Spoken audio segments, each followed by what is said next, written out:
Hey, what's party? Welcome back to News Dose, and go ahead and cue up the hype cycle for the next generation Xbox because Ashish Sharma, the new Xbox CEO, just announced its codename, its project logo, and apparently we will start to hear more very soon. So there's a lot to unpack with this announcement, so make sure to stay tuned. And then also, a fairly interesting game just got announced for the Switch 2. First, though, I do want to thank my supporters on Patreon and on YouTube memberships. Thank you just so much for what you do, and you will receive this video through early access. Let's go and get right into things, though, starting off with a surprise announcement for Pragmata. Yeah, this is Capcom's new ambitious IP, and I mean, it looks very unique, if anything else. But after years of delays, they went ahead and decided to flip the news today by moving its release date up by 1 week. So instead of it launching on April 24th, it will now release on April 17th, which is really cool to see. I mean, it's always nice when a game moves up rather than back, but I'm not exactly sure why they're doing this for Pragmata. I looked through April just to kind of see what other games are launching that month, and there's not really a whole lot during the back end of April. However, the week of the 17th, I did notice that there is Tamagotchi Live, so you can maybe make an argument that it will actually have more competition with its new release date. But to be fair, these are also completely different games, so I don't really foresee that being a problem for Pragmata. But nonetheless, if you're excited to play Pragmata, then this is absolutely fantastic news. Now, Capcom also spoke a little bit about the Mega Man series because they were asked about the Legends franchise, specifically during an interview with RPG Site. They were basically asked if they're planning to do a Legends collection because, they've already done collections for pretty much every other Mega Man series, and this was their response. They said, at this time, there are no plans to do so. However, as mentioned in a prior response, when we consider new collection projects in the future, a Mega Man Legends collection would also be one of the possible candidates. So in other words, he's telling us that there is a chance, and in my opinion, I think there's actually a high chance of this happening. I know the Legends series is beloved by a lot of people, but as RPG Site pointed out, Capcom has already done collections for pretty much all of the other Mega Man games, including the classics, the X series, the Zero games, there's the ZX games, Star Force, and even the Battle Network games. So the fact that Capcom has done all of those, I mean, I don't see why they would simply stop there. I mean, they're even releasing a brand new Mega Man game in 2027, so clearly they still think highly of this franchise, and I mean, it must be making them some money. So my guess is that a Legends collection will eventually come, but for now, that is kind of the big question. The question is more so when, and according to this response, it could unfortunately still be a little while.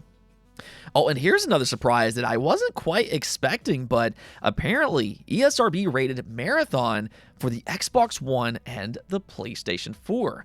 Now, in most cases, I would say that these rating boards are some of the biggest leakers that the industry has, because quite frankly, they are, but there is a chance that this could be an error and nothing more. So we can't necessarily rule that out for the time being, but I mean, if possible, maybe, just maybe, Bungie would be willing to put it on the PlayStation 4 and the Xbox One to really maximize Marathon's reach. I mean, that's the thing about live service games. They need big user bases, and one way to achieve that is by expanding a game's reach by as much as possible. It's why Sony is still committed to releasing their live service games on PC, and who knows, maybe even on Xbox in the future. And we did learn a few years ago that there are still a lot of people that play on the PlayStation 4 specifically, and of course, Sony knows that more than anybody. If there's still a lot of people playing Destiny on the PlayStation 4 as one such example, then that would be all the more reason to port Marathon to the PlayStation 4 as well. So again, if it's possible, I could very much actually see this happening at a later date. Maybe they'll first launch Marathon on modern day consoles and then, eventually look to port it over to the PS4 and the Xbox One as well. Again, though, this could also just be an error, so for the time being, take this news with a grain of salt. All right, now let's just go into the big story of the day, and yes, that is the official announcement for the next generation Xbox. The new Xbox CEO, Asha Sharma, just dropped this nugget on Twitter, and check this out. She said, and I quote, "Great start to the morning with Team Xbox, where we talked about our commitment to the return of Xbox, including Project Helix, the codename for our next generation console. Project Helix will lead in performance and play your Xbox and PC games. Looking forward to chatting about this more with partners and studios at my first GDC next week." So there you go, and I mean, there's a lot to unpack with this announcement, so let's just kind of go over this one by one, starting off with the most obvious being Project Helix. They are going to talk about this console next week at GDC, and here's the thing. She basically confirmed the PC console hybrid rumors. I mean, we've been talking about this idea on the channel since 2024, and here is that official confirmation. The next Xbox will be capable of playing PC games. Now, I don't know if that necessarily means PC can play all of Xbox's games. We don't currently have that information, but what we do know is that PC games can be played on the next Xbox console. Now, previously, Epic Games did kind of hint to that because they said that they are going to get their storefront on the next Xbox day one. So there is a possibility that these PC storefronts will have to do a little bit of work to get on the next Xbox console. But with that said, the dream of Steam and Xbox on one single plug-and-play console is now becoming a reality. And that's pretty huge. I mean, Steam has a massive library of games. It is quite possibly the most beloved storefront, really, in all of gaming. And if you can play all of your Xbox games and all of your Steam games on a plug-and-play console, that alone could be a system seller for a lot of people. In fact, I think this is actually one of the reasons that Sony shifted away from PC. We've been hearing a lot about that these past few days, and I think that that could be because they still view Xbox as a threat, possibly because of this strategy. And if they were to continue to put their single-player games on PC, that could have been enough for some people to shift over to the next Xbox console instead of the PlayStation 6. I mean, if you can play PlayStation games on the next Xbox console, why not? Especially if it's more powerful and it can also play Steam games as well. So Sony wants to make sure that does not happen. But nonetheless here, we should learn a little more about this next Xbox next week and possibly how they're going to incorporate PC into it as well. Something else that she mentioned, though, is that Project Helix will lead in performance, which is something that Team Xbox has teased a few times already. It really sounds like they want the next Xbox to be the most powerful console on the market, and the way they've kind of worded things in the past, I think that they're trying to do that by a fairly large margin. My prediction is that this will be a higher than usual price console. It's going to be very premium. Now, I could be wrong about that, but that is something else to kind of take from this tweet. She only mentioned one single console. She didn't say consoles as in plural. So, you know, maybe they're going away from the idea of the Xbox Series X being a premium option and then the Xbox Series S as that, you know, more budget-friendly option. It sounds like they might just go with a singular option, and that will be it. Another thing that really stands out to me about this tweet, though, is that she also said that her and the Xbox team were talking about the return of Xbox, which includes Project Helix. So that is actually two separate discussions that they had this morning, which are connected with each other. So she is once again teasing this idea that they are going to re-emphasize the Xbox brand, the return of Xbox, for whatever that means. Though that is kind of the thing, I think, for fans. What exactly does that phrase mean? Quote unquote, the return of Xbox. Now, some people believe that that will include exclusivity, which is something else that she has mentioned in the past. And I imagine that was actually a part of the discussion that they had at this meeting this morning. I mean, I firmly do believe that they are having those conversations right now. Now, to be completely fair, I don't want anybody to necessarily get their hopes up too much that that's what they're going to decide to do.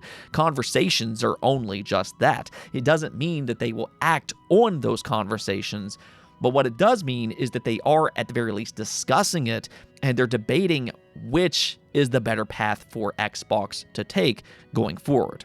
Now, personally, and this is only my opinion, but I do believe that they should return to some form of exclusivity if they do want to re-emphasize their consoles. Now, maybe not necessarily with every single game, because obviously games like Call of Duty should be on every platform, but that's kind of Sony's strategy as well. You know, live service makes a lot of sense for multi-platform because they really need to expand the reach for those type of games.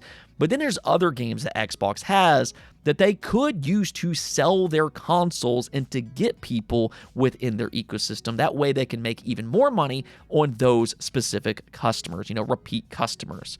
So think about something like The Elder Scrolls 6 as one such example. If they wanted to, they could position that game as a massive system seller for the next Xbox console. And they could do that with a lot of their single-player franchises, whether that be something like Spyro the Dragon, Crash Bandicoot, there's the Doom series, and I'd even make an argument for their pillar franchises like Gears of War, Halo, Forza, and Fable. Some of those games do have live service elements, but they are just so intertwined with the Xbox brand.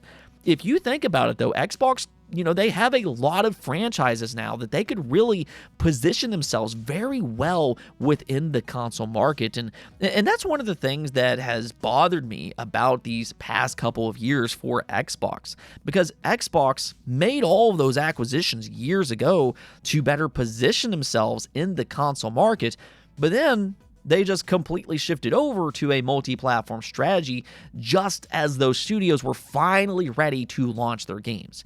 So it's almost like Xbox gave up before they truly got a chance to see if their plan would have played out.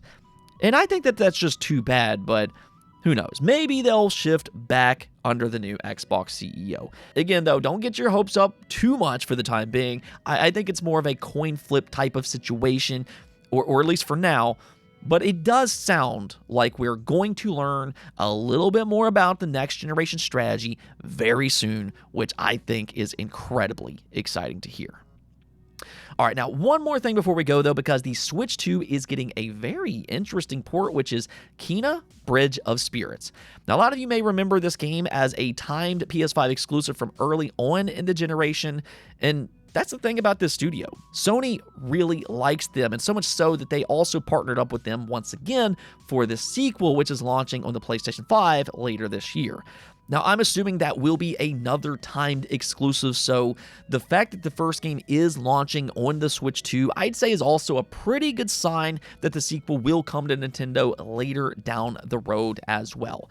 And I mean, this is just a beautiful game. It's got Pixar-like visuals, and I will tell you all firsthand, it is a good, solid experience. It does have some Zelda inspirations to it. I don't think it's quite of the same quality, but it is still a good, enjoyable game, and I think for Nintendo fans, especially for those that enjoy Zelda, should at least look in to Kena Bridge of Spirits. So if you are interested, it will be available sometime this spring. Anyways, though, that's going to be it for this episode, but until next time, make sure to subscribe, ring that bell, and peace out.